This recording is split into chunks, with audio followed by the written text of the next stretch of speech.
যদি ভুলেও কখনো গর্ব হয় এটা ভেবে যে আমি ছাড়া পৃথিবী অচল, তাহলে দেয়ালে টানানো পূর্বপুরুষদের ছবির দিকে তাকান। তারা নেই বলে কি দুনিয়া থেমে গেছে? 48 লক্ষ প্রাণীর বাস এই পৃথিবীতে। মানুষ শুধু রোজগার করে, বাকি প্রাণী কিন্তু অনাহারে মরে না। মানুষ একমাত্র প্রাণী যাদের পেট কখনো ভরে না।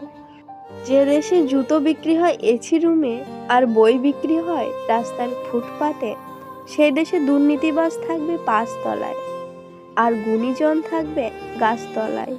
এটাই স্বাভাবিক। 4টে বিষয়ে কখনো লজ্জা পাবেন না। নাম্বার 1, পুরনো পোশাক। নাম্বার 2, সাধারণ জীবনযাপন। নাম্বার 3, বৃদ্ধ বাবা মা। নাম্বার 4, দরিদ্র বন্ধু। যেখানে আপনার গুরুত্ব নেই সেখানে যাওয়া বন্ধ করে দিন, সেটা কারো বাড়ি হোক বা কারোর মন।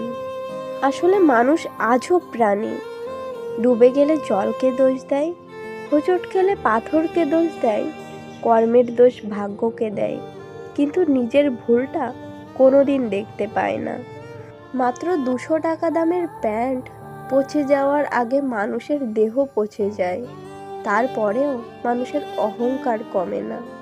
কিছু মানুষকে 99 দিন উপকার করতে পারলেও যদি একদিন উপকার করতে না পারেন, তাহলে সে ওই দিনের কথাই মনে রাখবে, আগের 99 দিন সে ভুলে যাবে। পুত্রকে চেনা যায় বিবাহের পর, কন্যাকে চেনা যায় যৌবনে, স্বামীকে চেনা যায় স্ত্রীর অসুস্থতায়, আর স্ত্রীকে চেনা যায় স্বামীর দরিদ্রতায়। বন্ধুর পরিচয় বিপদে, ভাইয়ের পরিচয় লড়াইয়ে।